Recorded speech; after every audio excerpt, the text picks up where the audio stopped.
Na casa de Deus, 2 homens que todos respeitavam faziam de mim um objeto para seus prazeres. Meu próprio pai me exibia no altar enquanto o padre observava nas sombras.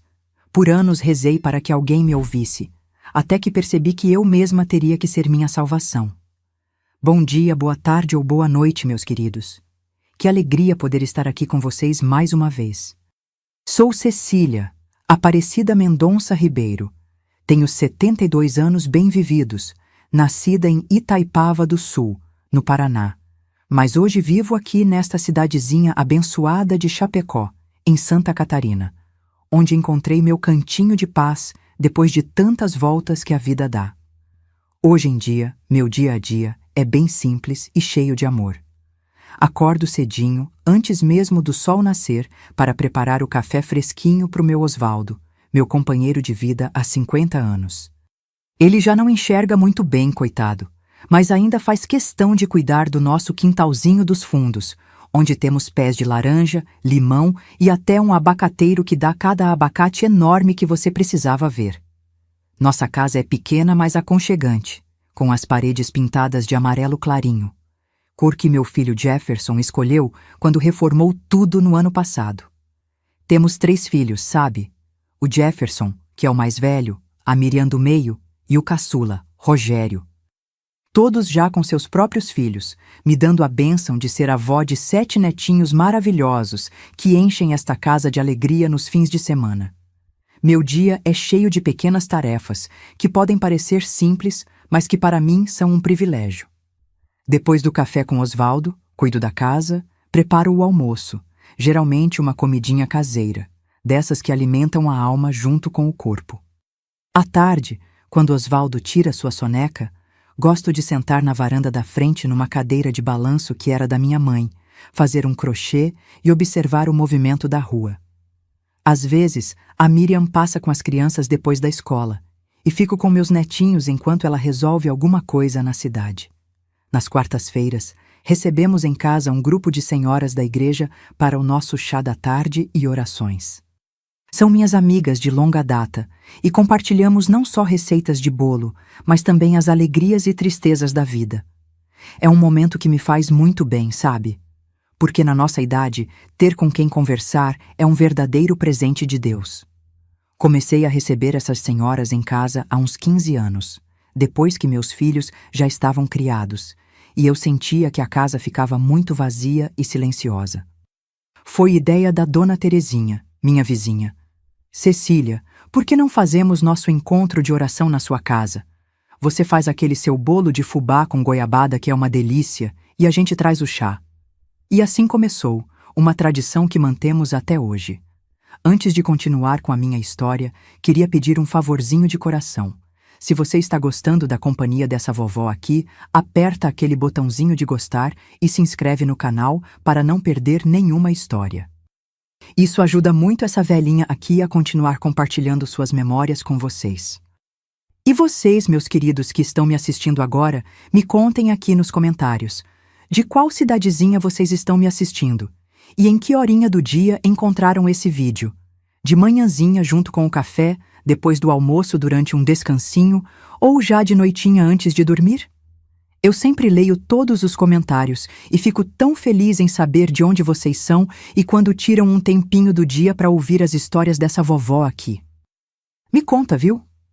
Vamos criar uma corrente de carinho. Mas hoje quero compartilhar com vocês algo que guardei em silêncio por muitos anos. Uma história difícil, mas que precisa ser contada porque sei que, infelizmente, outras pessoas podem estar passando pelo mesmo que passei. É sobre como as aparências enganam, sobre como pessoas que todos respeitam podem esconder segredos terríveis. É sobre minha juventude e um segredo sombrio que acontecia dentro da igreja da minha cidade. Um segredo que envolveu meu pai e o padre, 2 homens que todos acreditavam ser exemplos de virtude. Essa história começa na minha adolescência, numa época em que eu nem imaginava o que estava por vir. Nasci em 1953, em Itaipava do Sul, uma cidadezinha tão pequena que todo mundo se conhecia pelo nome e sobrenome. Nossa casa ficava a 3 quadras da Praça Central, Uma construção simples de madeira pintada de azul claro, com um terreno grande onde minha mãe, Dona Iracema, cultivava de tudo um pouco: mandioca, batata doce, milho e um pé de jabuticaba, que era a alegria da criançada no verão. Meu pai, seu Américo Mendonça, era carpinteiro e um dos homens mais respeitados da comunidade. Alto, de porte imponente, tinha olhos castanhos severos que pareciam enxergar através da gente. Usava sempre camisas bem passadas, mesmo nos dias de semana, e aos domingos se vestia com seu único terno, um azul marinho que minha mãe cuidava como se fosse uma relíquia sagrada. Na igreja, sentava sempre nos primeiros bancos, e sua voz grave se destacava nos cânticos, fazendo muita gente virar para ver quem cantava com tanto fervor. Éramos 5 irmãos. Eu era a do meio, com 2 mais velhos, Augusto e Verônica, e 2 mais novos, Tadeu e Carmen. Augusto seguiu os passos do pai na carpintaria. Verônica casou cedo e se mudou para Londrina. Tadeu foi para o seminário aos 14 anos, influenciado pelo apreço que papai tinha pela igreja. E Carmen, a caçula, sempre teve saúde frágil, o que fazia a mamãe dedicar mais tempo a ela. Nossa rotina era simples e regrada pelo relógio e pela fé. Acordávamos com o primeiro cantar do galo, por volta das 5 da manhã. Mamãe já estava de pé, acendendo o fogão a lenha para preparar o café. Um bolo de fubá quentinho e café com leite para nós, crianças, e café puro e forte para papai. Depois do café, papai saía para a carpintaria que ficava a 2 ruas de casa, e nós íamos para a escola municipal, Professora Edviges Fontoura. A escola era um prédio antigo de 2 andares, com uma escada de madeira que rangia a cada passo. Lembro do cheiro de cera do assoalho que as serventes passavam toda sexta-feira, e do uniforme azul e branco que mamãe mantinha impecável, mesmo com 5 crianças para cuidar. Na hora do recreio, brincávamos de pega-pega, roda ou amarelinha, desenhada com pedaços de tijolo quebrado no pátio de terra batida. Depois da escola, ajudávamos mamãe em casa. As meninas aprendiam a cozinhar, costurar e cuidar da casa, enquanto os meninos ajudavam na horta ou acompanhavam papai na carpintaria algumas tardes. Foi ali, vendo mamãe costurar nossos uniformes e remendar as roupas da família, que aprendi os primeiros pontos. Ela tinha uma Singer de pedal, preta e dourada, que hoje guardo como um tesouro. Os domingos eram sagrados para 2 coisas: a missa das 9 e o almoço em família. A igreja matriz de São Sebastião, padroeiro da cidade, era o coração de Itaipava do Sul. Construída no início do século, tinha vitrais coloridos que projetavam luzes mágicas no chão de pedra quando o sol entrava por eles. O altar era de madeira entalhada, obra que meu pai ajudou a restaurar quando eu tinha uns 6 anos. Isso aproximou muito papai do padre Firmino, que chegou à paróquia por volta de 1959, quando eu tinha uns 6 anos. Padre Firmino era um homem de estatura mediana, sempre vestido impecavelmente em sua batina preta.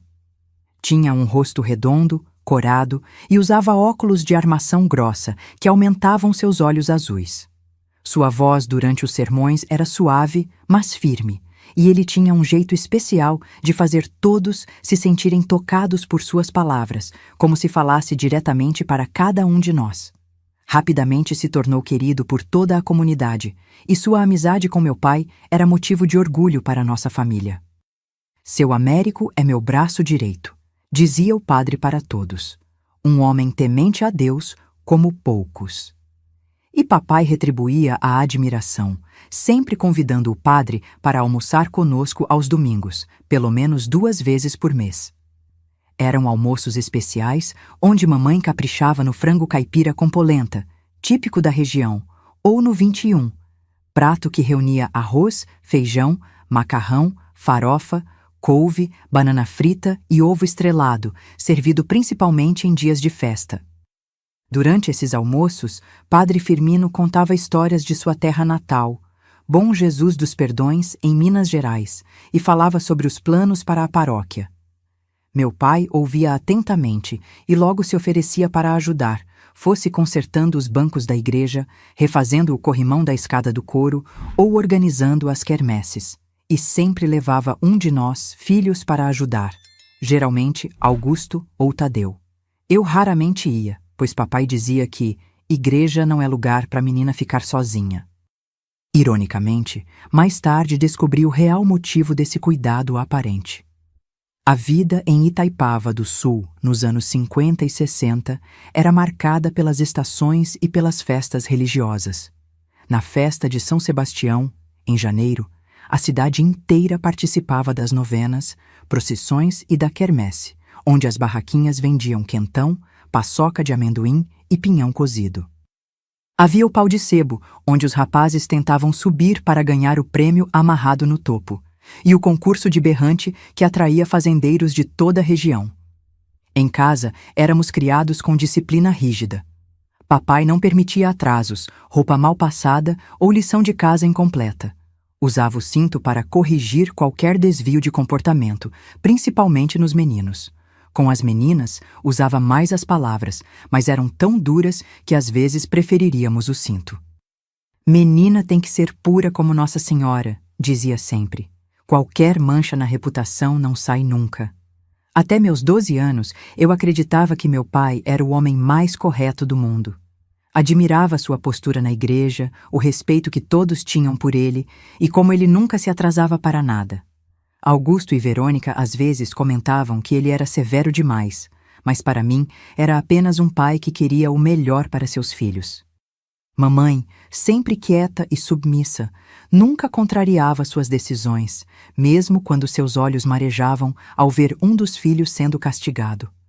Foi por volta dessa idade que comecei a notar pequenas mudanças no comportamento do meu pai. Quando voltava da igreja, depois de ajudar em alguma manutenção, geralmente tarde da noite, trazia consigo um cheiro de cachaça que tentava disfarçar com pastilhas de hortelã. Seus olhos ficavam diferentes. Havia algo neles que me causava um desconforto inexplicável. E ele passou a me observar de um jeito estranho, principalmente quando eu trocava de roupa no quarto que dividia com minhas irmãs e esquecia de trancar a porta. Lembro-me de uma tarde, pouco antes do meu aniversário de 13 anos, quando estava costurando com mamãe na varanda. Papai chegou da carpintaria mais cedo que o normal e ficou nos observando por um tempo, encostado no batente da porta. De repente disse: "Cecília está ficando uma moça, Iracema. Já está na hora dela aprender mais sobre os caminhos do Senhor." Mamãe apenas assentiu, sem levantar os olhos do tecido, mas eu notei como seus dedos tremeram ligeiramente ao dar o próximo ponto. Naquela noite, tive dificuldade para dormir. Havia algo na voz do meu pai, na maneira como seus olhos me seguiram pelo resto do dia, que me deixou inquieta. Era como se um vento frio tivesse entrado em nossa casa, anunciando uma tempestade que eu ainda não podia ver, mas já conseguia sentir. Foi numa quarta-feira à noite, 2 semanas depois do meu aniversário de 13 anos, que tudo começou. Lembro como se fosse hoje. Estávamos jantando, feijão com arroz, couve refogada e um pouco de carne de porco que sobrou do domingo. Papai, que normalmente falava pouco durante as refeições, de repente anunciou: "Cecília vai começar a me acompanhar nas visitas à igreja." Mamãe ergueu o olhar rapidamente, algo raro para ela que costumava manter os olhos baixos. "Mas, Américo, a menina tem escola cedo", ela tentou argumentar com voz quase inaudível. "A educação religiosa é tão importante quanto a dos livros, Iracema", papai respondeu secamente. Padre Firmino e eu concordamos que está na hora dela conhecer mais profundamente os serviços da casa do Senhor. Mamãe não disse mais nada, apenas assentiu e voltou a olhar para seu prato. Verônica, que ainda morava conosco naquela época, me olhou com uma expressão que não consegui decifrar. Parecia preocupação, misturada com uma tristeza profunda. Naquela mesma noite, depois que todos foram dormir, papai bateu na porta do quarto que eu dividia com minhas irmãs. "Se arrume, Cecília. Vamos à igreja." Confusa, vesti um vestido simples sobre a camisola, penteei os cabelos e calcei os sapatos. Era quase 10 horas da noite, um horário em que a igreja normalmente estaria fechada. Quando questionei papai sobre isso, ele respondeu com irritação na voz: "O servo de Deus pode entrar na casa do Senhor a qualquer hora. E eu tenho a chave que o padre Firmino me confiou para as manutenções. O caminho até a igreja foi silencioso. As ruas de Itaipava do Sul estavam desertas àquela hora, iluminadas apenas pelos poucos postes de luz amarelada. O céu estava coberto, sem estrelas, e um vento frio soprava, fazendo as folhas secas dançarem no chão. Lembro de abraçar meu próprio corpo, sentindo um arrepio que não era apenas do frio da noite. A igreja matriz parecia diferente na escuridão. Suas torres se erguiam como sombras contra o céu, e os vitrais, sem a luz do sol para atravessá-los, eram apenas manchas escuras nas paredes. Papai destrancou a porta lateral, a que dava acesso à sacristia, e entramos. O rangido da porta ecoou pelo espaço vazio, fazendo meu coração acelerar. Dentro da igreja, apenas algumas velas votivas perto do altar estavam acesas, criando sombras que dançavam nas paredes. O cheiro de cera e incenso preenchia o ar. Papai acendeu mais 2 velas e as colocou no altar. "Venha aqui, Cecília", chamou ele, sua voz soando estranhamente alta no silêncio do lugar sagrado. Aproximei-me lentamente, sentindo meus joelhos tremerem sem entender por quê. Havia algo no olhar dele, algo que nunca tinha visto antes. "Você sabe por que estamos aqui?", perguntou, enquanto colocava as mãos em meus ombros. "Para rezar, papai?", respondi incerta. Ele sorriu, mas não era um sorriso bondoso. Era algo diferente, que fez meu estômago se contrair. "Estamos aqui para você aprender sobre humildade e obediência perante Deus", disse ele, apertando meus ombros com mais força. "O corpo é um templo, mas também uma fonte de pecado. Você está crescendo, se tornando mulher e precisa aprender a se purificar." Confusa e assustada, fiquei em silêncio, sem entender o que ele queria dizer.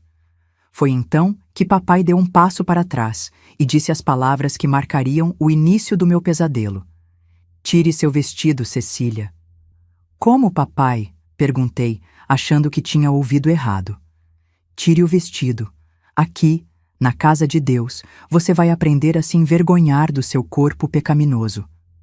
Meus olhos se encheram de lágrimas enquanto eu ficava paralisada, incapaz de compreender o que estava acontecendo.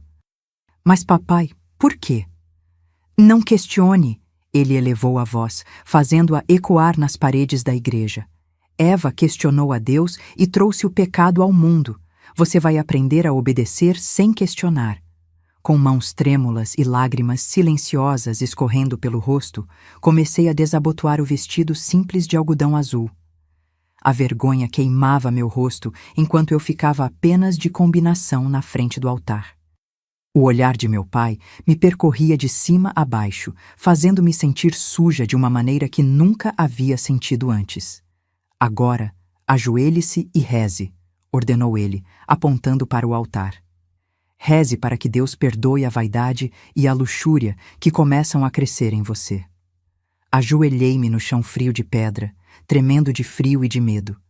As lágrimas embaçavam minha visão enquanto eu tentava rezar, mas as palavras não vinham.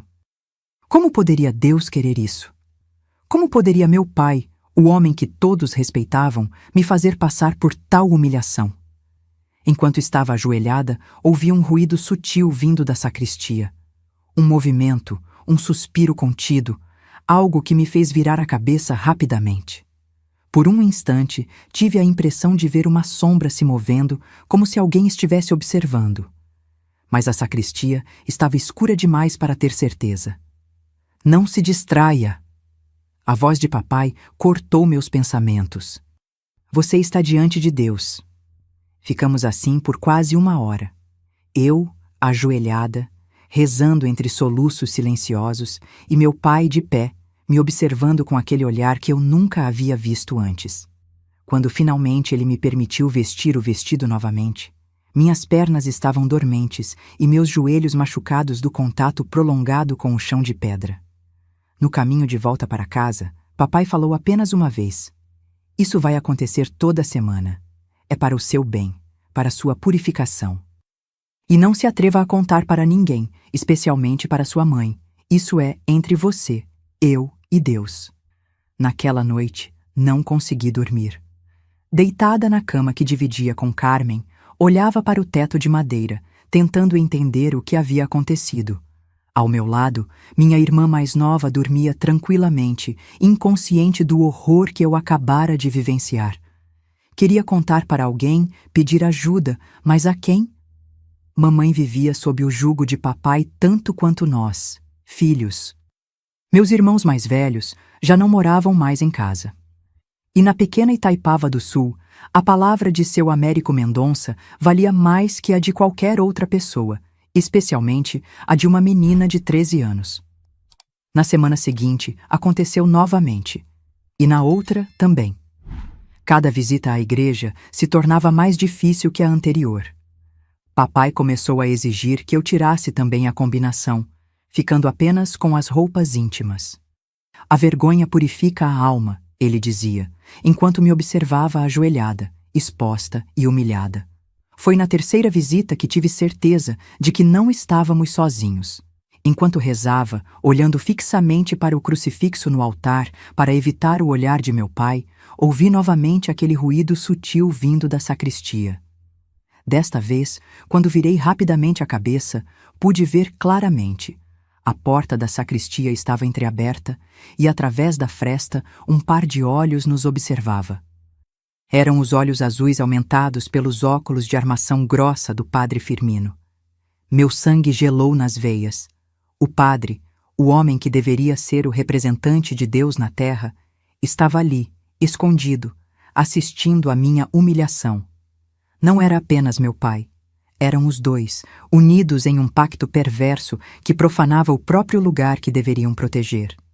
Quando nossos olhares se cruzaram, ele recuou rapidamente para as sombras. Mas eu sabia o que tinha visto, e aquela certeza me atingiu como um soco no estômago.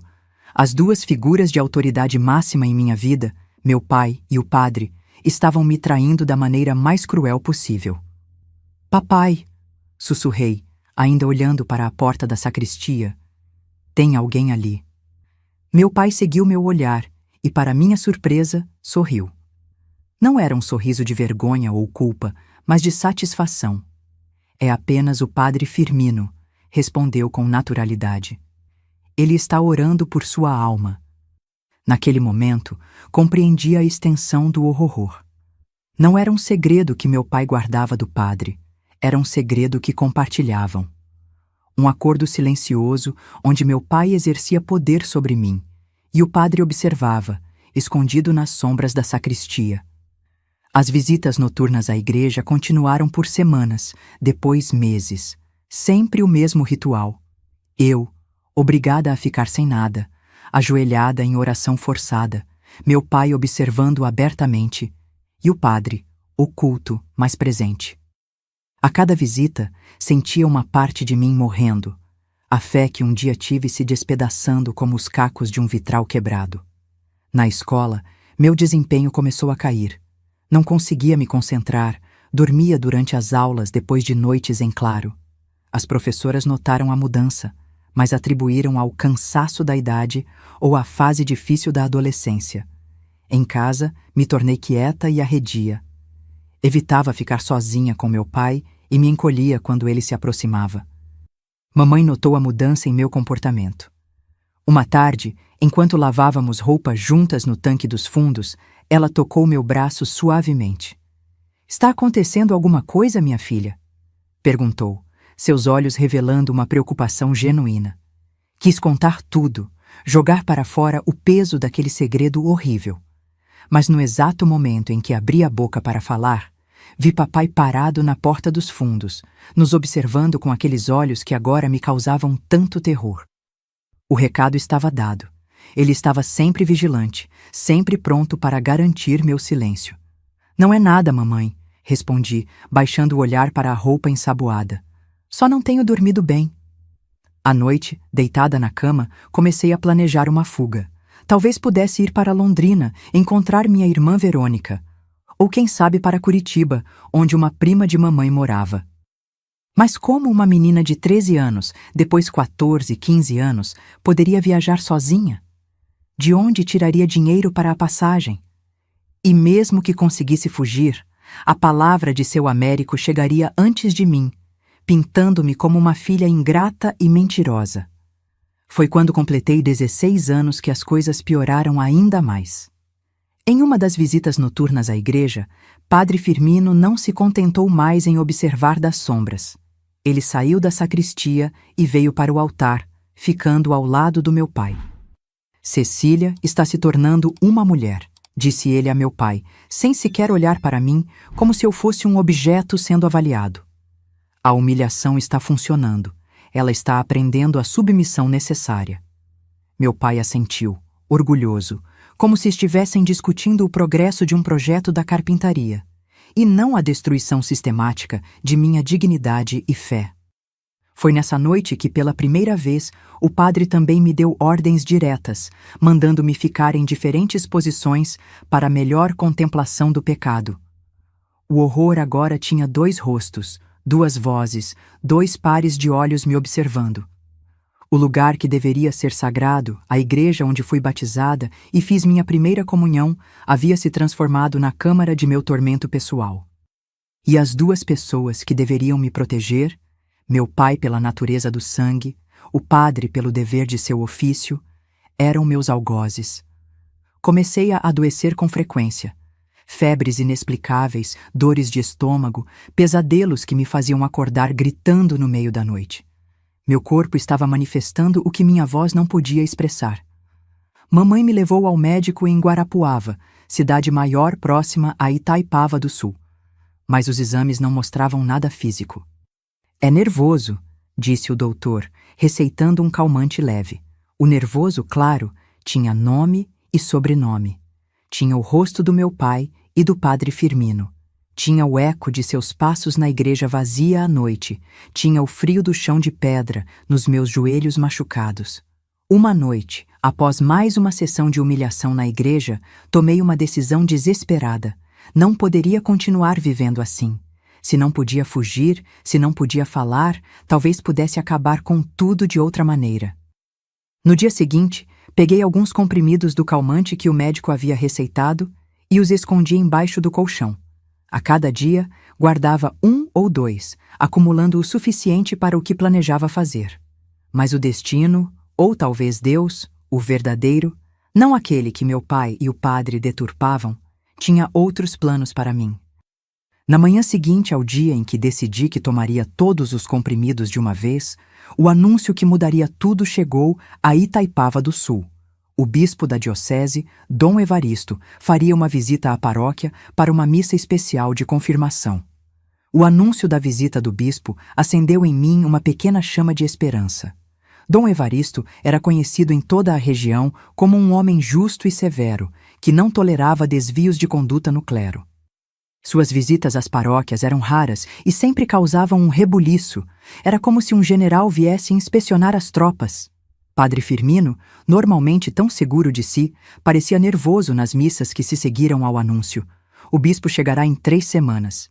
Ele informou em um domingo, sua voz traindo um leve tremor. Precisamos preparar tudo para recebê-lo com a dignidade que merece.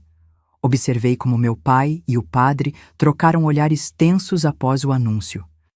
Algo na autoridade que Dom Evaristo representava os preocupava, e essa preocupação acendeu em mim a primeira fagulha de um plano. Enquanto isso, as visitas noturnas à igreja continuaram, agora com uma crueldade renovada, como se os 2 homens sentissem que seu poder sobre mim estava de alguma forma ameaçado. Numa dessas noites, quando o outono já esfriava o ar de Itaipava do Sul, algo dentro de mim se quebrou completamente. Hoje você vai ficar completamente de pele, ordenou meu pai, sua voz carregando aquele tom que eu havia aprendido a temer. Não, papai, por favor, implorei, abraçando meu próprio corpo como se pudesse me proteger. Está muito frio, e isso é... Não terminei a frase. O tapa veio rápido e forte, atingindo meu rosto com tanta força que cambaleei para trás, quase caindo. Você ousa desobedecer? Rugiu ele, agarrando meu braço com força suficiente para deixar marcas. Quem você pensa que é para questionar? Padre Firmino, que observava da penumbra, deu um passo à frente. Seu rosto normalmente corado estava pálido, mas seus olhos brilhavam com uma intensidade perturbadora. Américo, disse ele, sua voz falsamente suave, lembre-se que estamos na casa de Deus. Violência física não é necessária. A menina vai aprender.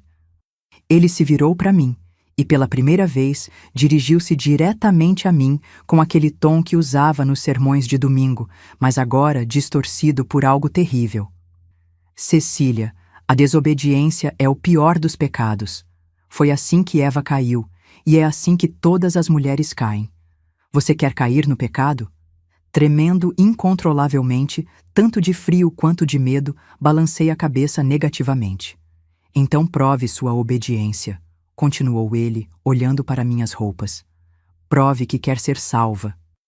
Com lágrimas escorrendo pelo rosto e um nó na garganta que mal me deixava respirar, comecei a tirar a roupa peça por peça.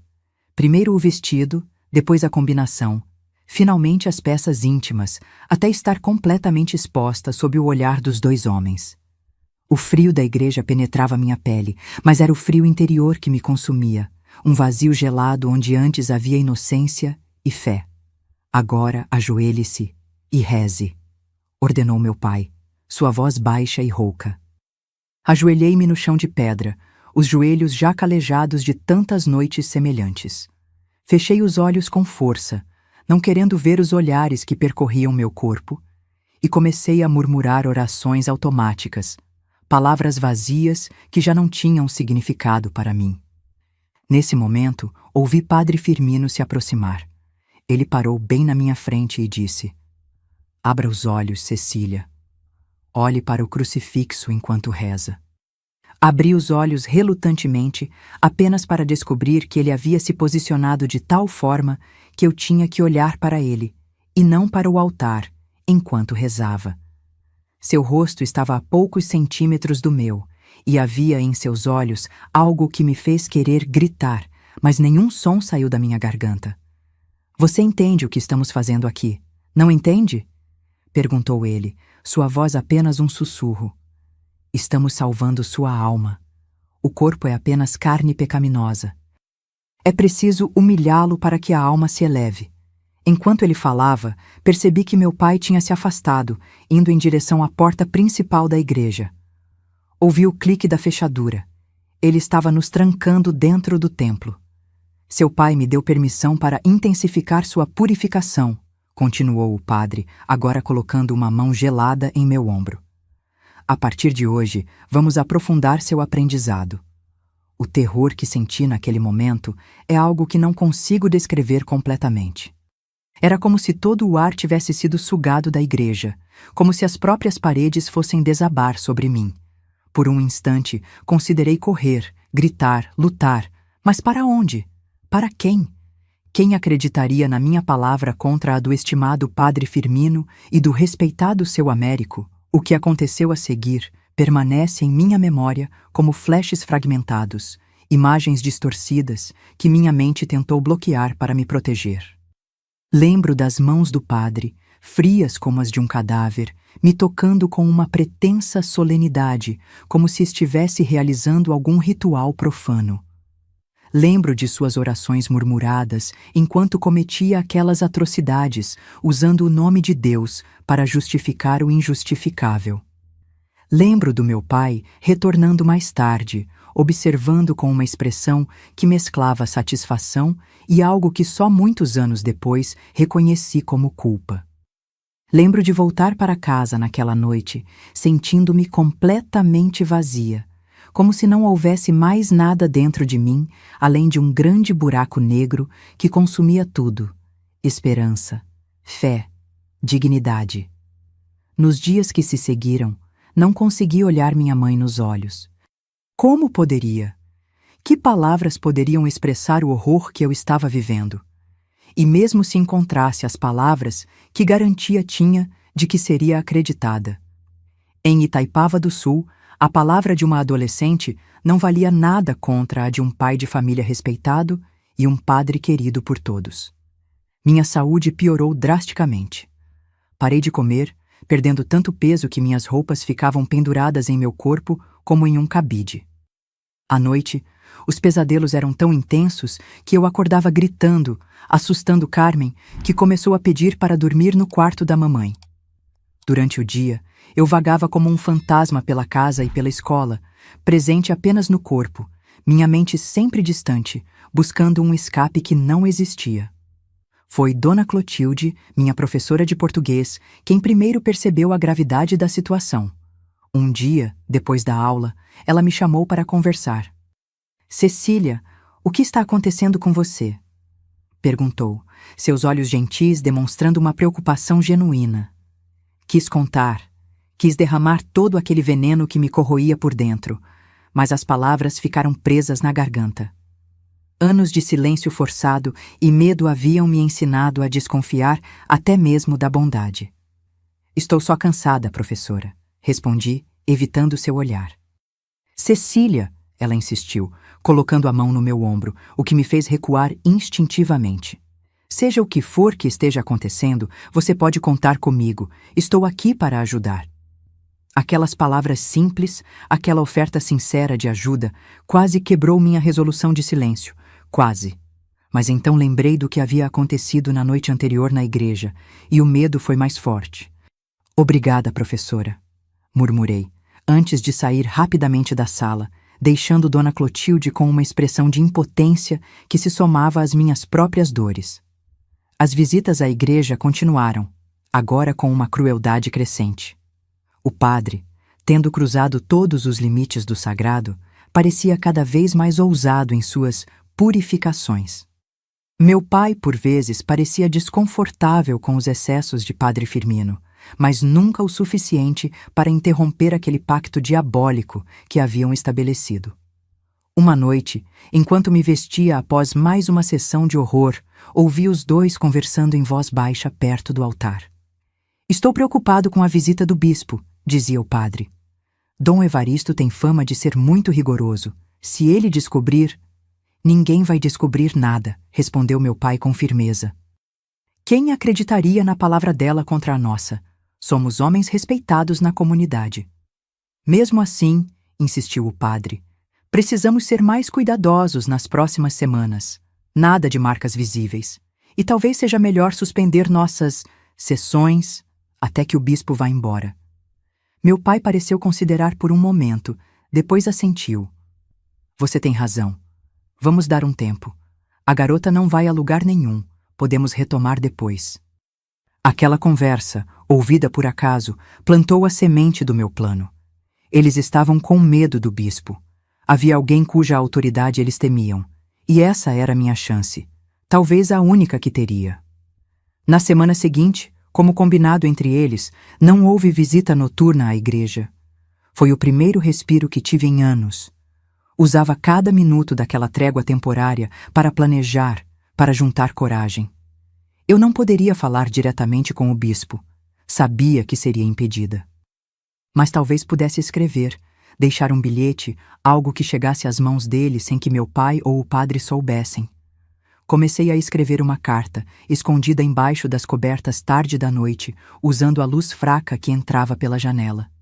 No início, as palavras não vinham. Como descrever o indescritível?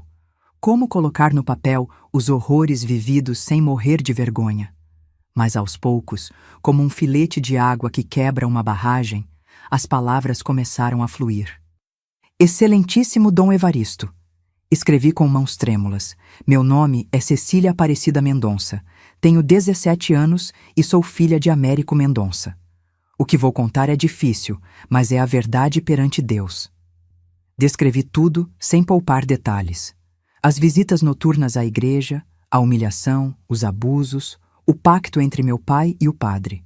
Cada palavra que escrevia era como arrancar um espinho da alma.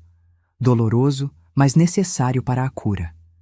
Terminei a carta implorando por ajuda, por intervenção, por justiça. "Sei que posso não ser acreditada", concluí, "mas peço que o Senhor, como representante de Deus, investigue. Observe como o padre Firmino age perto de meninas jovens. Pergunte às outras moças da paróquia se ele já as convidou para conversas particulares na sacristia. A verdade aparecerá. Dobrei a carta várias vezes e a escondi dentro do forro do meu vestido de domingo, aquele que usaria para a missa especial com o bispo. Agora precisava apenas esperar e rezar, não mais para o Deus distorcido de meu pai e do padre, mas para um Deus de justiça que eu esperava ainda existir em algum lugar. A espera foi angustiante. Cada dia parecia se arrastar. Cada noite trazia consigo o medo de que meu pai mudasse de ideia e retomasse as visitas à igreja antes da chegada do bispo. Minha mãe, notando minha agitação crescente, tentou me acalmar à sua maneira silenciosa, preparando meus pratos favoritos, arrumando meu cabelo com cuidado especial, pequenos gestos que diziam o que ela não podia expressar em palavras. Uma tarde, enquanto ajudava a mamãe a estender roupa no varal dos fundos, ela se aproximou mais do que o normal e sussurrou, tão baixo que quase não ouvi. Seja o que for que esteja planejando, tenha cuidado, minha filha. Olhei para ela surpresa, vendo em seus olhos um conhecimento que ela nunca havia admitido. Será que ela sabia? Será que sempre soube e, como eu, estava presa em uma teia de medo e silêncio? Mamãe, comecei, mas ela balançou a cabeça levemente, indicando que não devíamos conversar ali. Mais tarde, quando estávamos sozinhas na cozinha preparando o jantar, ela continuou em voz baixa. Seu pai não é o homem que todos pensam que é. Eu sei disso há muito tempo. Ela fez uma pausa, amassando a massa do pão com mais força que o necessário. Não posso te proteger como deveria, nunca pude, mas quero que saiba que, seja o que for que aconteça, estou do seu lado. Aquelas palavras, aquela pequena confissão, foram como um bálsamo para minha alma ferida. Não estava completamente sozinha. Minha mãe, à sua maneira limitada pelas circunstâncias de sua própria vida, estava comigo. Na véspera da chegada do bispo, não consegui dormir. Passei a noite repassando mentalmente cada detalhe do plano. A carta estava segura, escondida onde ninguém a encontraria antes da hora. Tudo o que precisava fazer era chegar perto o suficiente do bispo durante a missa para entregá-la diretamente em suas mãos. Mas, e se não conseguisse? E se meu pai ou o padre percebessem o que eu estava fazendo? O medo me consumia, trazendo com ele náuseas que me fizeram correr para o banheiro várias vezes durante a noite. Quando o sol finalmente nasceu, eu estava exausta, mas determinada. Aquele seria o dia em que o silêncio acabaria. A notícia da chegada de Dom Evaristo espalhou-se rapidamente pela pequena Itaipava do Sul. Por volta das 10 horas da manhã, um carro preto e reluzente, muito diferente dos veículos simples da cidade, estacionou em frente à casa paroquial. O bispo havia chegado. De nossa casa, podia ver o movimento na praça central. Pessoas se reuniam para dar as boas-vindas à importante visita, vestindo suas melhores roupas, mesmo não sendo domingo. Padre Firmino, com seu rosto vermelho e suado, parecia nervoso enquanto recebia seu superior. Dom Evaristo era um homem alto e magro, de cabelos completamente brancos e um rosto marcado por rugas profundas que lhe davam um ar de sabedoria severa. Usava os paramentos completos de sua posição, o que o tornava ainda mais imponente. Ao seu lado, Padre Firmino parecia diminuído, quase insignificante. A missa especial seria realizada às 5 da tarde. Durante todo o dia, a agitação na cidade foi crescendo. As mulheres preparavam quitutes para a recepção que seguiria à celebração, os homens ajudavam a decorar a igreja com flores e fitas. Era como se um evento extraordinário estivesse prestes a acontecer. E de fato estava, embora não da maneira que todos imaginavam. Quando chegou a hora de nos arrumarmos para a missa, senti meu estômago se contorcer em nós. Vesti meu vestido de domingo com cuidado, certificando-me de que a carta continuava segura em seu esconderijo. Penteei o cabelo, prendi-o com fitas, tentando parecer o mais normal possível, embora meu coração batesse tão forte que parecia que todos poderiam ouvi-lo. "Você está bem?" perguntou Carmen, notando minha palidez. "Parece doente." "Estou bem", respondi automaticamente, a mesma resposta que vinha dando há anos, mesmo quando estava despedaçada por dentro. Meu pai entrou no quarto sem bater, como de costume. Estão prontas? Perguntou, seu tom impaciente. Não quero chegar atrasado para a missa do bispo. Havia algo em seus olhos, uma inquietação que reconheci imediatamente. Apesar de suas palavras para o padre, ele estava considerando retomar as visitas noturnas à igreja. A trégua estava perto do fim. Era hoje ou nunca. A igreja matriz de São Sebastião nunca esteve tão cheia. Pessoas de toda Itaipava do Sul e até mesmo de cidades vizinhas vieram para a missa especial presidida por Dom Evaristo. O ar estava carregado de expectativa, o burburinho das conversas preenchendo o espaço normalmente silencioso. Nossa família chegou 20 minutos antes do início da celebração. Meu pai insistindo em sentar na primeira fileira, como sempre. Somos membros importantes desta comunidade, repetia ele sempre que alguém questionava sua insistência em ficar tão à frente. Hoje, essa proximidade serviria ao meu propósito. Sentada entre minha mãe e minha irmã Carmen, eu tremia tanto que tive que segurar as mãos no colo para disfarçar. A carta parecia queimar dentro do forro do meu vestido, um segredo prestes a explodir. Olhei ao redor, tentando parecer casual, procurando o melhor momento para me aproximar do bispo. Padre Firmino circulava pela igreja, visivelmente nervoso, ajeitando arranjos de flores, verificando se tudo estava perfeito para impressionar seu superior. Quando passou por nosso banco, lançou-me um olhar rápido, mas significativo. Um lembrete silencioso do poder que exercia sobre mim, uma ameaça velada para que eu mantivesse o silêncio. Ao seu lado, andando com a solenidade de sua posição, estava Dom Evaristo, cumprimentando os fiéis com um aceno de cabeça. De perto, ele parecia ainda mais imponente. Tinha olhos perspicazes que pareciam enxergar além das aparências, e uma expressão severa que inspirava mais respeito que afeto. Aquele é o bispo, sussurrou Carmen ao meu lado, impressionada com os paramentos elaborados. Sim, respondeu meu pai, inclinando-se para a frente. E depois da missa, serei apresentado a ele. Padre Firmino fará questão de mencionar todo o trabalho que realizei para a paróquia. Seu tom era de orgulho, como se fosse receber uma medalha por bons serviços, não como alguém que deveria temer o julgamento pelos seus atos. Aquela arrogância, aquela certeza de impunidade, foi a gota d'água. Naquele momento, qualquer hesitação que ainda pudesse ter desapareceu. Ele precisava ser detido, ambos precisavam, e eu seria o instrumento dessa justiça. A missa começou pontualmente às 5 horas. Os cânticos encheram a igreja, as vozes unidas em louvores que outrora significavam tanto para mim, mas que agora soavam vazios depois de tudo o que vivi dentro daquelas paredes. Observei Dom Evaristo presidindo a celebração, sua voz forte e clara ecoando sob o teto abobadado. Ao seu lado, Padre Firmino parecia um menino pego em travessura, sempre olhando de soslaio para seu superior, como se temesse ser descoberto a qualquer momento. Durante o sermão, Dom Evaristo falou sobre integridade, sobre como os representantes de Deus na terra deveriam ser exemplos imaculados de virtude. A hipocrisia é um dos piores pecados, declarou ele, sua voz trovejando pela igreja.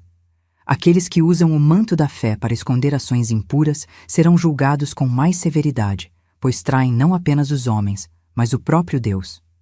Vi Padre Firmino engolir em seco, seu rosto normalmente corado, agora pálido como cera. Ao meu lado, meu pai se remexeu desconfortavelmente no banco. Estavam sentindo o peso de suas consciências? Ou apenas temiam que seus segredos pudessem vir à tona? A hora da comunhão chegou, o momento que eu aguardava.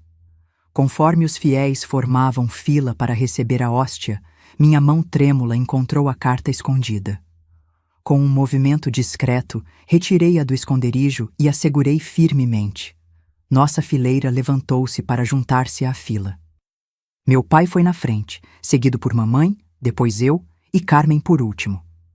O caminho até o altar nunca pareceu tão longo.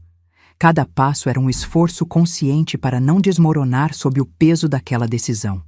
À minha frente, mamãe olhou para trás brevemente e nossos olhares se encontraram. Algo em seus olhos me disse que ela sabia, que de alguma forma podia sentir o que estava prestes a acontecer. Quando meu pai se ajoelhou diante do bispo para receber a comunhão, pude ver como ele baixou a cabeça em uma demonstração de falsa piedade que me revirou o estômago. Depois, foi a vez de mamãe, que recebeu a hóstia com uma reverência silenciosa. Então, chegou minha vez. Ajoelhei-me diante de Dom Evaristo, olhando diretamente em seus olhos. Algo em meu olhar deve ter comunicado a urgência, o desespero, pois ele manteve seu olhar fixo no meu por um momento mais longo que o normal. O corpo de Cristo, disse ele, estendendo a hóstia. Amém, respondi, recebendo a hóstia com a mão esquerda, enquanto com a direita, num movimento rápido mas preciso, deslizei a carta dobrada para dentro da manga de sua vestimenta.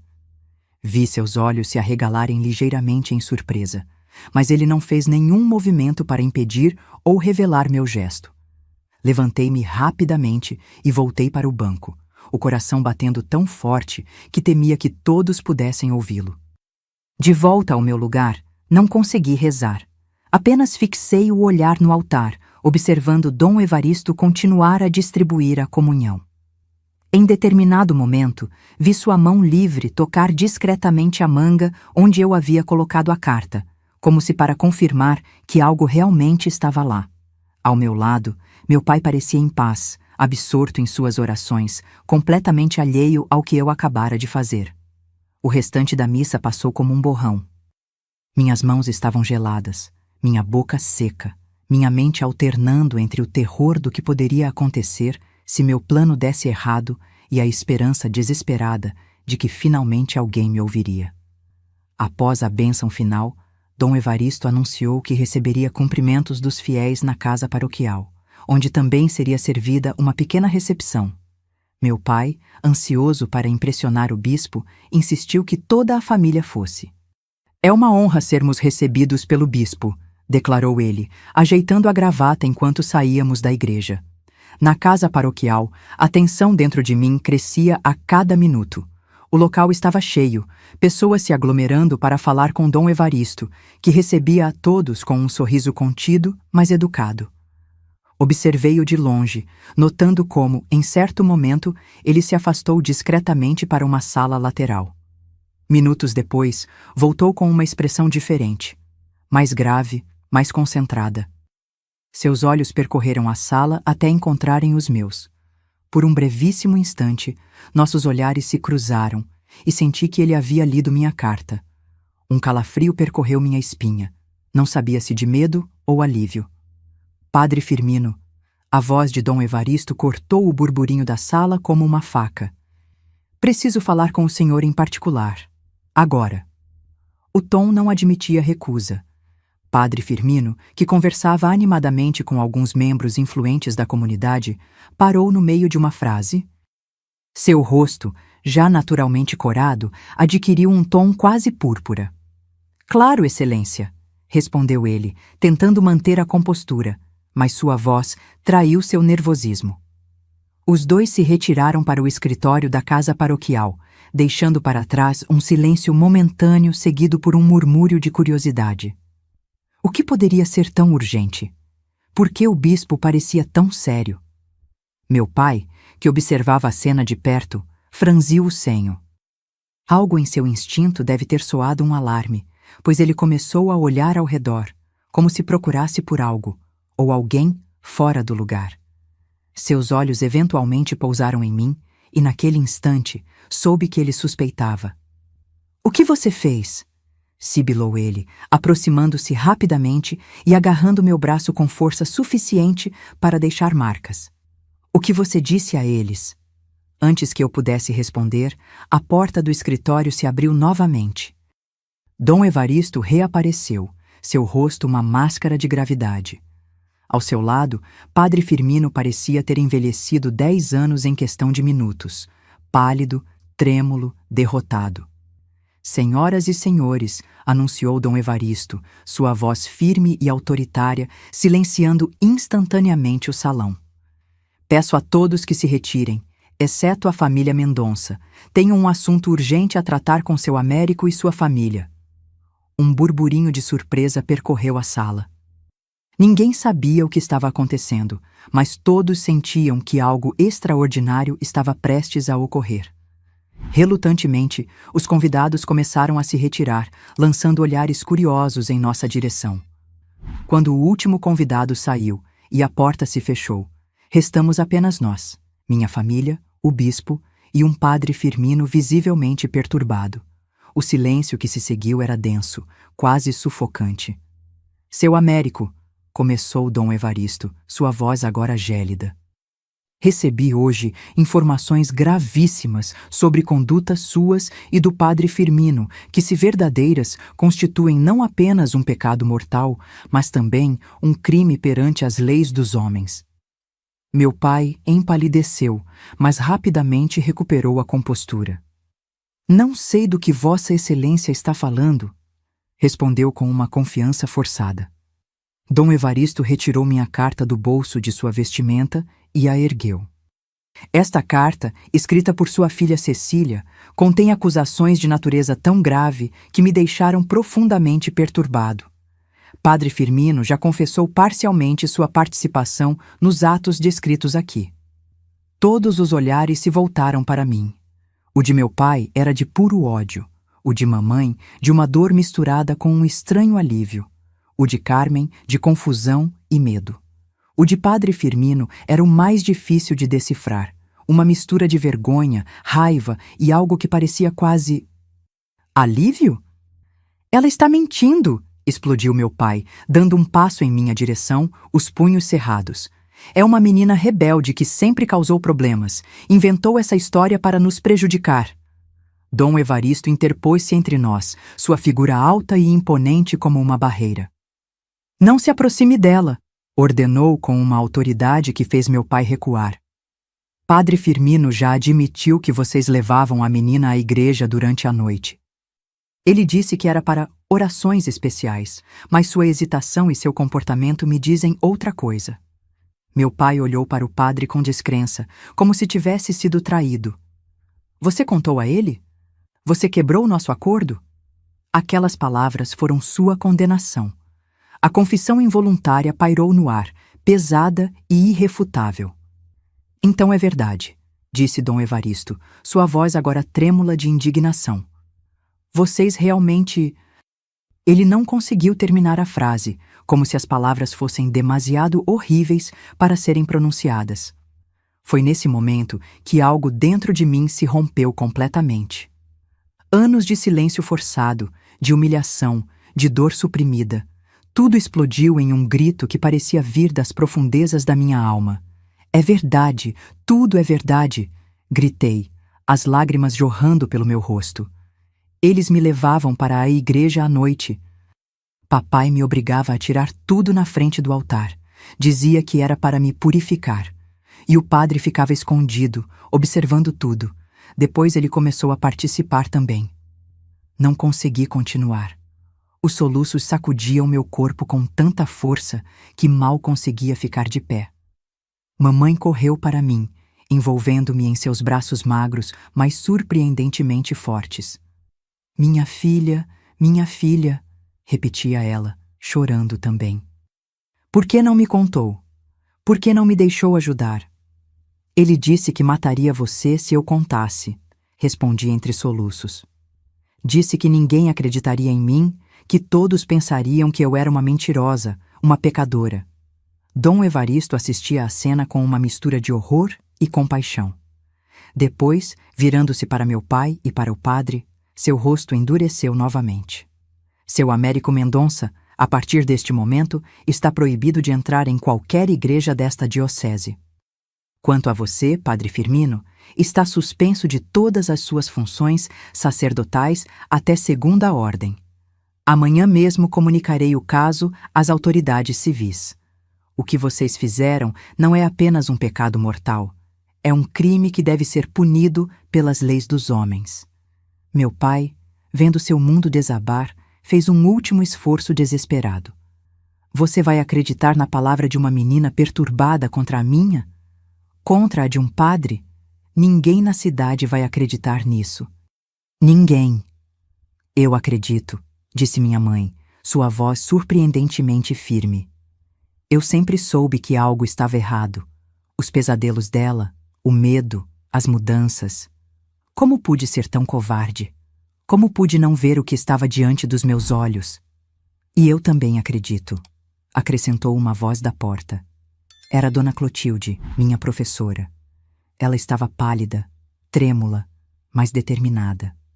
Há meses noto as mudanças em Cecília. Tentei conversar com ela, mas sempre havia uma barreira de medo. Agora entendo por quê. Não sei como ela soube o que estava acontecendo, como chegou ali naquele momento crucial. Talvez tenha ouvido os rumores sobre a reunião privada, talvez tenha sido guiada por alguma intuição. O que importa é que estava ali, mais uma voz a se juntar à minha, mais uma testemunha contra o muro de silêncio que por tanto tempo me aprisionou. Meu pai, vendo-se encurralado, recorreu à última arma que sempre usou tão bem: a violência. Com um rugido de fúria, avançou em minha direção, punhos erguidos, rosto contorcido em uma máscara de ódio puro. Você vai se arrepender disso, sua ingrata. Vou te ensinar a manter a boca fechada. Tudo aconteceu muito rápido. Dom Evaristo tentou interceptá-lo, mas não foi rápido o suficiente. Minha mãe se colocou na frente, tentando me proteger. O punho de meu pai atingiu o rosto dela com um som horrível que nunca esquecerei. Ela caiu, sangue escorrendo de seu nariz. Aquela cena, minha mãe caída, sangue manchando seu melhor vestido, finalmente defendendo-me ao custo de sua própria segurança, foi o ponto final. Algo dentro de mim, que havia sido silenciado por anos de abuso, finalmente encontrou sua voz. Chega! Gritei com uma força que não sabia possuir. Acabou, pai. Acabou o seu poder sobre mim, sobre mamãe, sobre todos nós. Você não é o homem de bem que todos pensam. Você é um monstro, e agora todos vão saber. Meu grito pareceu paralisá-lo. Ele olhou ao redor, como se de repente percebesse as consequências do que havia feito, do que havia sido revelado. Seu império de respeito e admiração, construído sobre mentiras, estava ruindo diante de seus olhos. Com um último olhar de ódio em minha direção, ele correu para a porta e desapareceu na noite. Aquela noite marcou o fim do meu pesadelo e o início de uma nova batalha, a batalha pela verdade, pela justiça e pela minha própria recuperação. Mas pela primeira vez em anos, enquanto ajudava minha mãe a se levantar, enquanto recebia o apoio de Dona Clotilde e a proteção de Dom Evaristo, senti algo que havia esquecido: esperança. A pequena semente de coragem que plantei ao escrever aquela carta finalmente havia germinado, rompendo o solo duro do medo e do silêncio. E embora o caminho à frente fosse incerto e certamente difícil, eu não estava mais sozinha. A verdade, por mais dolorosa que fosse, havia finalmente vindo à luz. Os dias que se seguiram à confrontação na casa paroquial foram um turbilhão. Meu pai havia desaparecido na noite da revelação, fugindo como o covarde que era por baixo daquela fachada de homem respeitável. Padre Firmino foi imediatamente afastado de suas funções e levado por Dom Evaristo para a sede da diocese em Curitiba, onde ficaria até que as autoridades eclesiásticas e civis decidissem seu destino. Para mim e minha mãe, começou uma jornada difícil, mas libertadora. Ao amanhecer do dia seguinte, ainda estávamos na casa paroquial, onde passamos a noite sob a proteção de Dom Evaristo. Minha mãe tinha o rosto inchado pelo golpe que recebera, mas havia em seus olhos uma determinação que eu nunca tinha visto antes. Não podemos voltar para aquela casa, disse ela, segurando minhas mãos entre as suas. Não depois de tudo o que aconteceu lá. Mas para onde iremos, mamãe?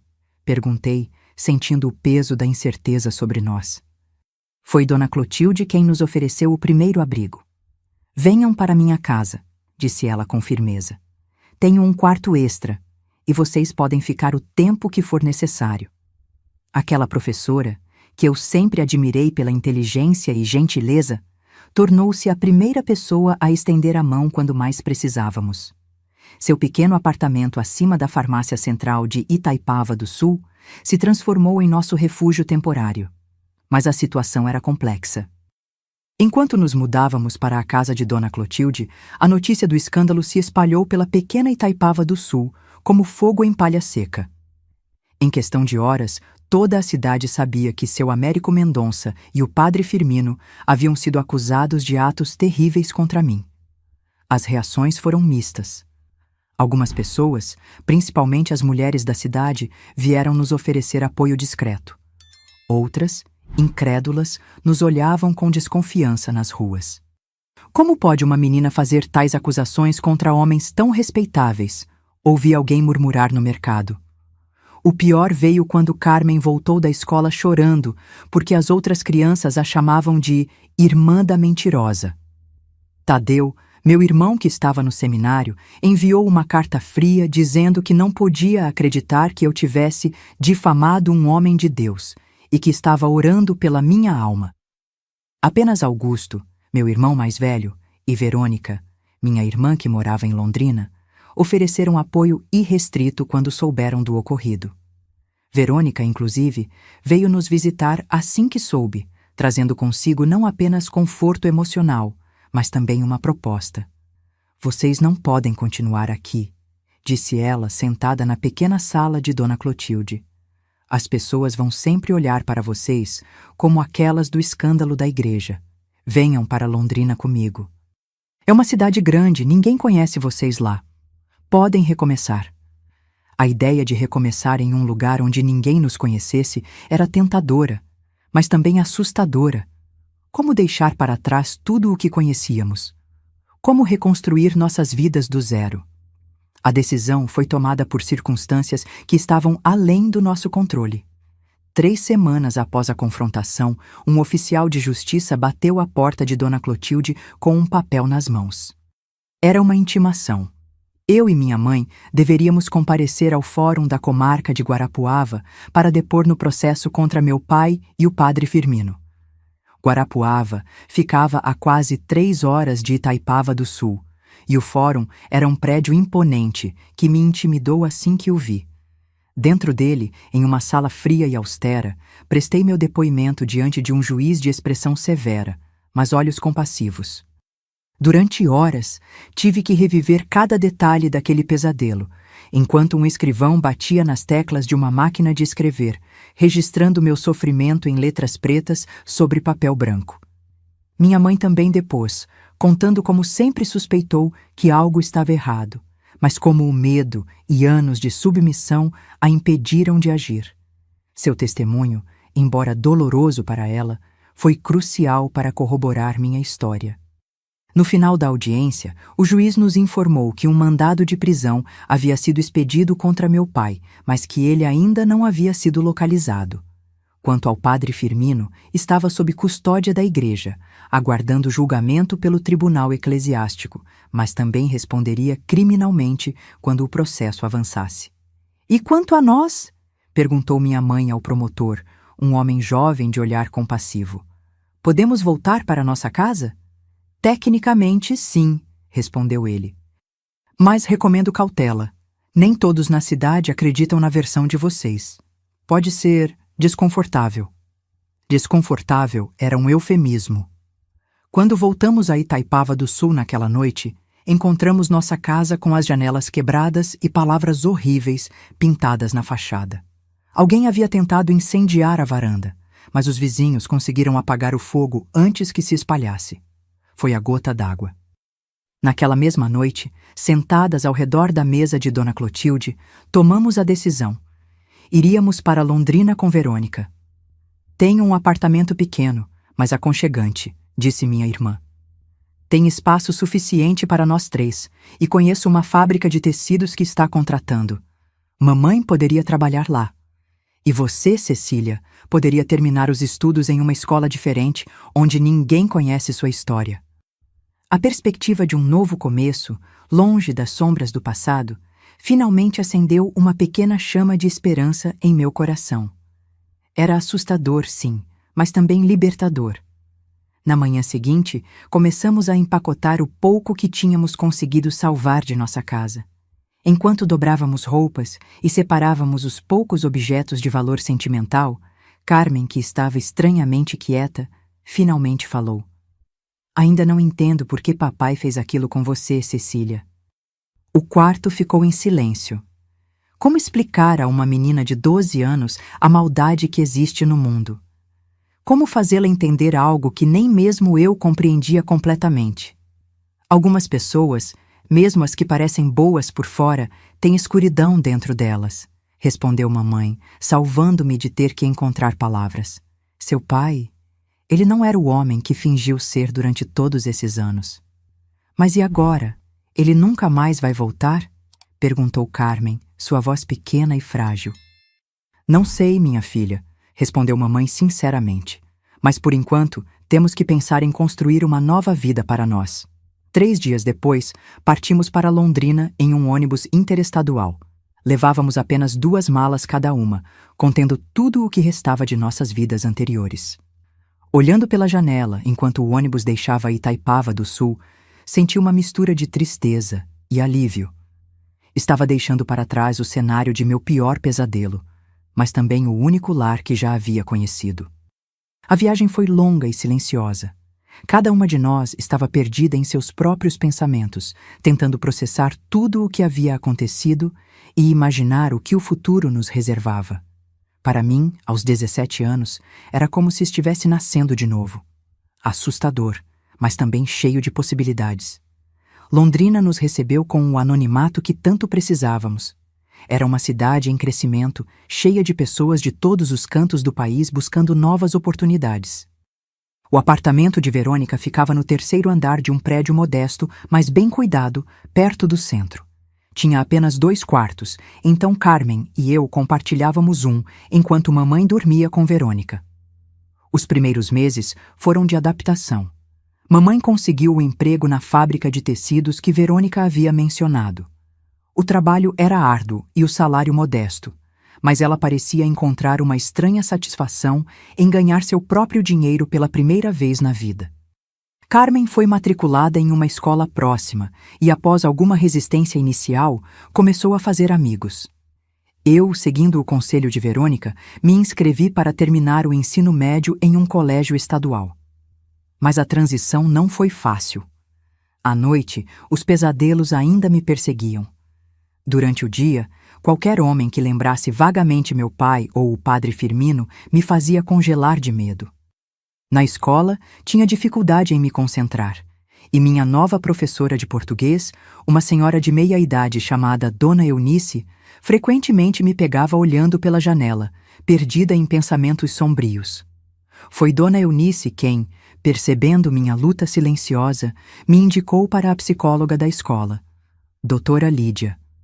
Inicialmente, resistia à ideia de contar minha história para mais uma pessoa, mas Dona Eunice insistiu. Algumas feridas precisam de ar para cicatrizar, disse ela com gentileza. Relutante, comecei a ter sessões semanais com Doutora Lídia, uma mulher de uns 40 anos, de olhos gentis e voz calma. No início, eu mal conseguia falar sobre o que havia acontecido. As palavras ficavam presas na garganta, e eu passava a maior parte da sessão em silêncio, olhando para minhas mãos. Mas Doutora Lídia era paciente. Não há pressa, dizia ela. Estarei aqui quando você estiver pronta. Foi durante a 6ª sessão que algo se rompeu dentro de mim. Uma simples pergunta. Como você se sente hoje, Cecília? E de repente, as palavras começaram a jorrar, junto com lágrimas que eu nem sabia que ainda tinha para derramar. Contei tudo. Cada detalhe sórdido, cada noite de terror, cada sentimento de impotência e vergonha. Quando terminei, exausta e com a garganta dolorida de tanto chorar, Doutora Lídia simplesmente disse: "Você é a pessoa mais corajosa que já conheci, Cecília." Aquelas palavras, tão simples mas tão profundas, plantaram a primeira semente real de cura em meu coração. Se essa mulher, que ouvia histórias difíceis todos os dias, achava que eu era corajosa, talvez houvesse algo de valor em mim afinal. As sessões com Doutora Lídia continuaram, tornando-se um porto seguro em minha nova vida. Lentamente, comecei a processar o trauma, a entender que o que aconteceu não foi minha culpa, que eu não tinha nada do que me envergonhar. Enquanto isso, a vida em Londrina seguia seu curso. Verônica nos apresentou a alguns de seus amigos e começamos a construir uma pequena rede de apoio. Mamãe, pela primeira vez em sua vida, estava fazendo suas próprias escolhas, descobrindo quem era fora da sombra dominadora de meu pai. Foi em uma dessas pequenas reuniões sociais, um churrasco no quintal de um colega de trabalho de Verônica, que conheci Osvaldo. Ele era alguns anos mais velho que eu, estudante de engenharia na universidade local, com um sorriso tímido e olhos que pareciam ver através das máscaras que todos usamos. Nosso primeiro encontro foi breve, apenas uma conversa casual enquanto servíamos nossos pratos. Mas havia algo nele, uma gentileza sem exigências, que me intrigou. Quando ele perguntou se poderia me ver novamente, fiquei surpresa comigo mesma por dizer sim. Nosso primeiro encontro foi um passeio no parque da cidade, seguido por um café em uma lanchonete despretensiosa.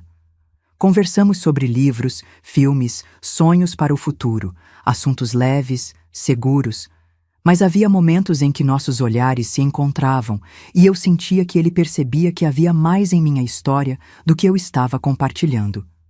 Foi no terceiro encontro que finalmente contei a ele. Estávamos sentados em um banco do parque, observando o pôr do sol, quando de repente senti a necessidade de ser honesta. Se esse relacionamento nascente fosse para algum lugar, ele precisava saber quem eu era, o que eu havia vivido. Há algo que preciso te contar, comecei, minha voz trêmula. Algo sobre meu passado. Osvaldo ouviu em silêncio enquanto eu narrava de forma resumida, mas honesta, o que havia acontecido em Itaipava do Sul. Não entrei em detalhes gráficos, mas não omiti a essência da verdade. Quando terminei, estava tremendo, os olhos fixos no chão, temendo ver repulsa ou pena em seu rosto. Em vez disso, senti sua mão cobrir a minha, um toque leve, respeitoso de meus limites, mas presente. Obrigado por confiar em mim com isso, ele disse simplesmente. Você é uma sobrevivente, Cecília, e eu te admiro ainda mais por isso.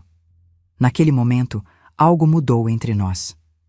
Não foi uma grande declaração de amor, não houve promessas grandiosas. Apenas um entendimento mútuo, um respeito que formaria a base de tudo o que viria depois. Nosso relacionamento progrediu lentamente, no meu ritmo. Osvaldo nunca pressionou, nunca exigiu mais do que eu estava pronta para dar. Com paciência e gentileza, ele me mostrou que nem todos os homens eram como meu pai ou o padre Firmino, que o toque poderia ser uma expressão de carinho genuíno, não de poder ou dominação. Enquanto isso, um capítulo do passado finalmente se fechou. Quase um ano após nossa fuga de Itaipava do Sul, recebemos a notícia. Meu pai havia sido encontrado em uma cidade do interior de São Paulo, vivendo sob nome falso. Ele foi preso e levado a julgamento. Fui chamada para depor novamente, desta vez em um tribunal formal. Foi uma das experiências mais difíceis da minha vida, estar na mesma sala que ele novamente, sentir seu olhar de ódio enquanto eu contava a minha história mais uma vez. Mas desta vez, eu não estava sozinha. Mamãe, Verônica, Carmen e, para minha surpresa e gratidão, Osvaldo estavam lá, sentados na primeira fileira, dando-me a força que precisava. O julgamento durou uma semana. No final, a justiça que eu mal ousava esperar finalmente chegou. Meu pai foi considerado culpado e condenado a 12 anos de prisão. Quanto ao padre Firmino, já havia sido expulso da igreja após o tribunal eclesiástico e agora aguardava seu próprio julgamento criminal. Saindo do tribunal naquele dia, senti como se um peso enorme tivesse sido retirado de meus ombros. Não era o fim da minha jornada de cura. Isso eu sabia que levaria muito mais tempo, mas era um marco significativo. A verdade havia prevalecido. Eu havia sido ouvida, acreditada, validada. De volta a Londrina, com a sombra do julgamento finalmente atrás de nós, a vida começou a ganhar um novo ritmo. Terminei o ensino médio e, incentivada por Osvaldo e doutora Lídia, me inscrevi para o vestibular da Universidade Estadual de Londrina, sonhando em me tornar professora.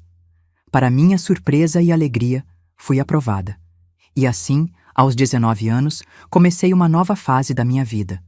Não mais definida pelo trauma que sofri, mas pelas escolhas que estava fazendo, pelos sonhos que estava perseguindo. Osvaldo esteve ao meu lado em cada passo, seu amor e apoio constantes como uma rocha em meio à turbulência. Quando me formei, 4 anos depois, foi ele quem estava na primeira fila, aplaudindo mais alto que todos. E foi após a cerimônia de formatura, sob o mesmo céu estrelado de Londrina, que nos viu nos apaixonar, que ele se ajoelhou e pediu minha mão em casamento. Disse sim, é claro. Não porque precisava de um homem para me completar ou me proteger, mas porque havíamos construído algo belo juntos. Uma relação baseada em respeito mútuo, compreensão e amor verdadeiro. Nos casamos em uma cerimônia simples, apenas com família e amigos próximos. Não foi em uma igreja, eu nunca mais consegui entrar em uma sem sentir calafrios, mas em um jardim florido, sob a luz dourada do sol poente. Mamãe chorou durante toda a cerimônia, mas eram lágrimas de alegria. Verônica foi minha madrinha. Carmen, agora uma adolescente, ajudou a organizar tudo. Até mesmo Augusto veio, trazendo sua esposa e filhos pequenos. A vida que Osvaldo e eu construímos juntos não foi perfeita, nenhuma vida é, mas foi nossa, construída sobre alicerces sólidos de honestidade, respeito e amor. Tivemos 3 filhos maravilhosos, e enquanto os criava, prometi a mim mesma que eles nunca conheceriam o tipo de medo que havia definido minha própria infância. Quando Osvaldo recebeu uma proposta de emprego em Chapecó, Santa Catarina, alguns anos depois, decidimos aceitar a mudança. Era uma oportunidade para ele profissionalmente, e para mim, uma chance de finalmente deixar o passado para trás completamente, começando em um lugar onde ninguém conhecia nossa história. Chapecó se tornou nosso lar, o lugar onde criamos nossos filhos, onde construímos nossas vidas. E é aqui que estou agora, aos 72 anos, contando essa história. Não mais como uma vítima, mas como uma sobrevivente que encontrou, apesar de tudo, um caminho para a cura e para a felicidade. A vida em Chapecó nos recebeu de braços abertos. Quando chegamos aqui, nos anos 80, a cidade estava em pleno crescimento. Osvaldo logo se estabeleceu na empresa de engenharia, e eu consegui uma posição como professora na escola municipal. Nossos filhos, Jefferson, Miriam e Rogério, cresceram com a liberdade que eu nunca tive, correndo pelas ruas tranquilas do nosso bairro, brincando no quintal da nossa casa que compramos com tanto sacrifício e tanto orgulho. Os anos passaram depressa demais. Parece que foi ontem que eu estava trocando fraldas e contando histórias para fazer dormir. E, de repente, nossos filhos já estavam formados, casados, construindo suas próprias vidas. Jefferson seguiu os passos do pai e se tornou engenheiro. Miriam herdou meu amor pelos livros e virou professora universitária. Rogério, nosso caçula, sempre teve espírito aventureiro e hoje trabalha com turismo ecológico. Agora, aos 72 anos, vivo uma vida tranquila e abençoada aqui em Chapecó. Nossa casa, a mesma que compramos quando os meninos eram pequenos, ganhou cor nova no ano passado. Um amarelo clarinho que Jefferson escolheu durante a reforma que ele insistiu em fazer para nós. O quintal continua sendo meu pequeno paraíso, com as árvores frutíferas que Osvaldo plantou quando chegamos, laranjeiras, limoeiros e aquele abacateiro generoso que alimenta toda a vizinhança na época da safra. Osvaldo, meu companheiro de vida há 50 anos, já não enxerga como antes. Os óculos ficam cada vez mais grossos, e ele reclama que as letras dos jornais estão menores a cada dia. Mas ainda faz questão de cuidar do quintal, podando as árvores e regando as plantas com o mesmo carinho de sempre. De manhãzinha, somos sempre os primeiros a acordar na rua. Enquanto preparo o café, forte para ele, fraquinho para mim, Osvaldo já está na varanda, observando o dia nascer e planejando suas pequenas tarefas. Nosso dia a dia é simples, mas cheio de pequenas alegrias. Depois do café da manhã, Osvaldo vai para o quintal e eu cuido da casa. Não é mais tão fácil quanto era antes. As juntas já reclamam, as costas doem um pouquinho mais, mas há uma satisfação profunda em manter nosso lar limpo e aconchegante. Às vezes, quando a dor nas mãos aperta muito, Osvaldo vem e me abraça por trás, dizendo baixinho: "Deixa isso para depois, Cecília. Vem descansar um pouco." E nessas horas, sinto que tudo valeu a pena, cada lágrima, cada medo superado, cada batalha vencida, para chegar a este momento de amor simples e verdadeiro. O almoço é sempre um momento especial, mesmo quando somos só nós dois. Faço questão de preparar comida caseira todos os dias. Osvaldo diz que meu feijão é o melhor do mundo, e mesmo sabendo que é exagero dele, fico feliz com o elogio. Às vezes, Miriam passa com os meninos depois da escola. Nossos netos, são 7 ao todo, uma bênção multiplicada, enchem a casa de barulho e vida. O mais velho já está na faculdade, e a caçula, filha de Rogério, tem apenas 6 aninhos, um anjinho de cachinhos dourados que puxou ao avô. As tardes são mais calmas. Enquanto Osvaldo tira sua soneca, gosto de sentar na varanda da frente, na cadeira de balanço que era da minha mãe. Faço crochê, apesar dos dedos já não serem tão ágeis, e observo o movimento da rua. Conheço cada vizinho pelo nome, sei de suas histórias, de suas alegrias e tristezas. Aqui, neste pedacinho de Chapecó, construí não apenas uma casa, mas um verdadeiro lar. Às quartas-feiras, recebemos em casa um grupo de senhoras da igreja para o nosso chá da tarde e orações. São minhas amigas de longa data. Dona Terezinha, que foi a primeira a nos dar as boas-vindas quando chegamos à cidade. Dona Olga, viúva há 10 anos, mas sempre com um sorriso no rosto. Dona Margarida, que mesmo aos 85 anos ainda faz o melhor bolo de fubá da região. E outras senhoras que, como eu, carregam suas histórias nas rugas do rosto e na sabedoria dos olhos. Começamos esse grupo há uns 15 anos, quando meus filhos já estavam criados e a casa ficava muito vazia e silenciosa. Foi ideia da Dona Terezinha. "Cecília, por que não fazemos nosso encontro de oração na sua casa? Você faz aquele seu bolo de fubá com goiabada que é uma delícia e a gente traz o chá." E assim começou, uma tradição que mantemos até hoje. Durante esses encontros, compartilhamos não só receitas de bolo, mas também as alegrias e tristezas da vida. Falamos dos filhos, dos netos, das dores que a idade traz, mas também das bênçãos que cada dia nos proporciona. É um momento de conexão, de sentir que não estamos sozinhas nessa jornada. Minha fé, que foi tão profundamente abalada na juventude, encontrou um novo caminho ao longo dos anos. Não consigo entrar em igrejas. As memórias ainda são dolorosas demais.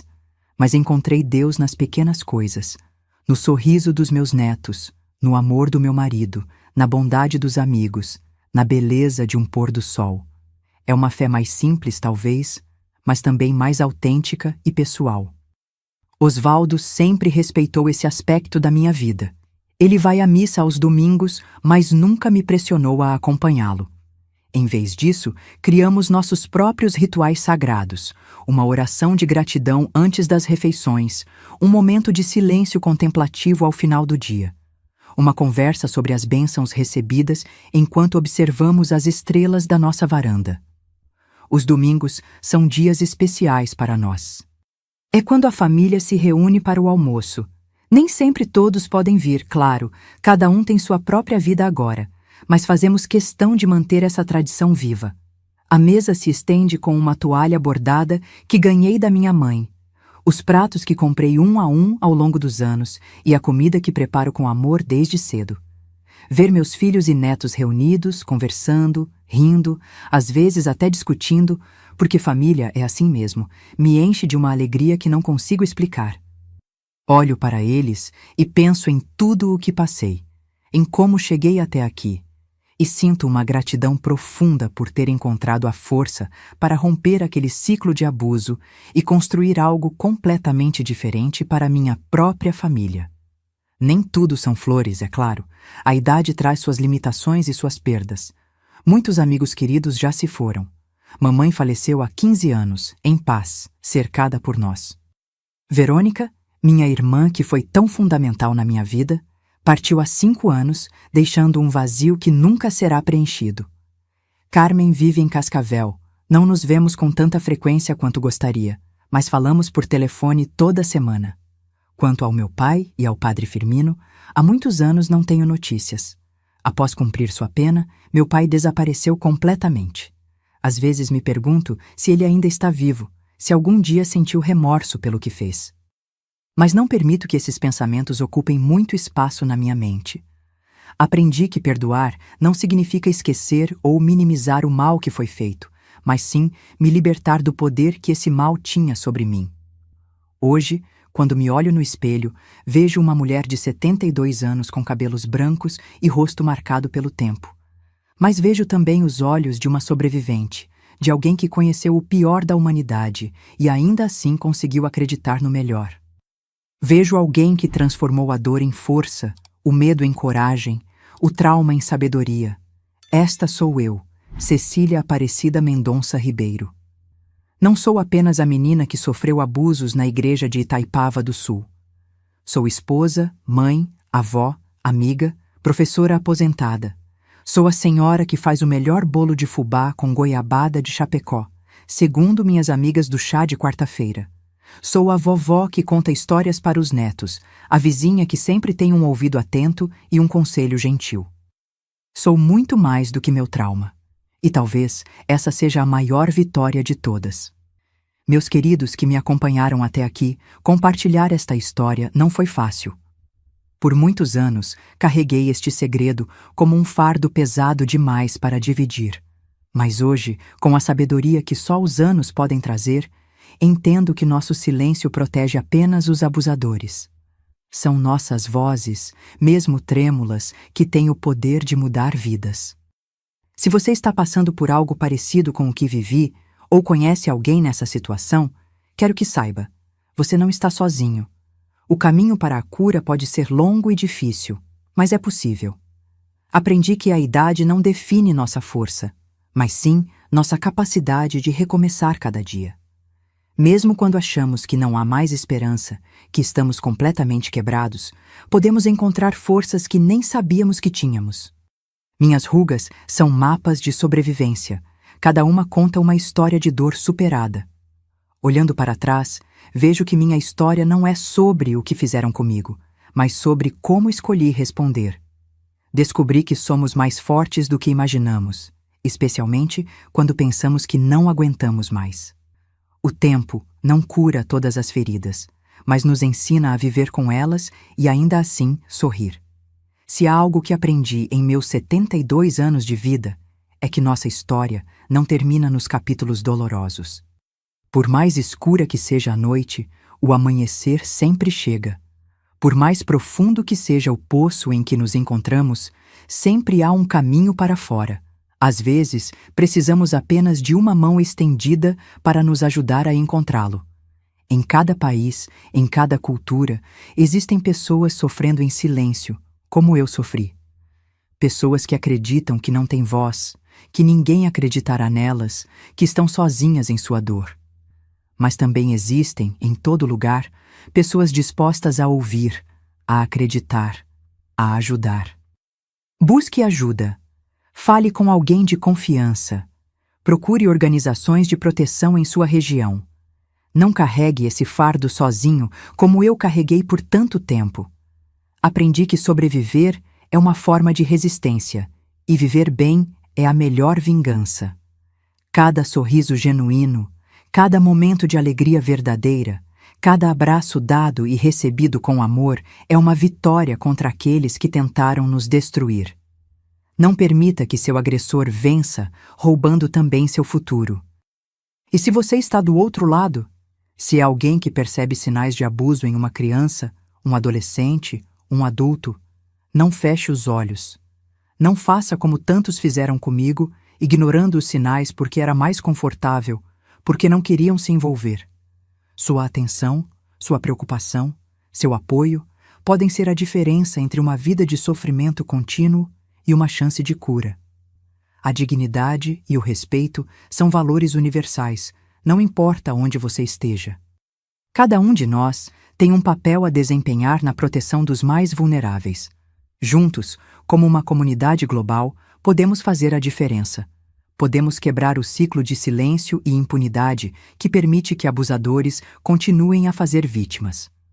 Minha experiência me ensinou que nossa história não termina nos capítulos dolorosos. Hoje, rodeada pelo amor da minha família, pelas amizades verdadeiras que construí, pela paz que finalmente encontrei, posso dizer que valeu a pena lutar. Valeu a pena acreditar que havia algo melhor esperando por mim, além daquelas paredes da igreja de Itaipava do Sul. Antes de me despedir, quero fazer um pedido especial. Se esta história tocou seu coração, se de alguma forma ela te ajudou ou fez você refletir, por favor, mostre seu apoio, aperte aquele botão de gostar e se inscreva no canal. Cada inscrição, cada comentário, cada compartilhamento ajuda esta mensagem a alcançar mais pessoas. Pessoas que talvez estejam passando pelo mesmo que passei e precisam desesperadamente ouvir que não estão sozinhas. Aproveite e mande esse vídeo para suas amigas. Cada vez que compartilhamos estas histórias, cada vez que quebramos o silêncio, estamos tirando o poder dos abusadores e devolvendo às vítimas. E se você assistiu até aqui, deixe nos comentários a palavra liberdade, para que eu saiba que você ouviu minha história completa e para que outras pessoas que estão sofrendo vejam quantos corações estão prontos para apoiá-las em sua jornada de cura. Faça isso agora, não espere nem mais um minuto. Lembre-se sempre, por mais escura que seja a noite, o amanhecer sempre chega. Obrigada por me ouvirem, que Deus abençoe cada um de vocês.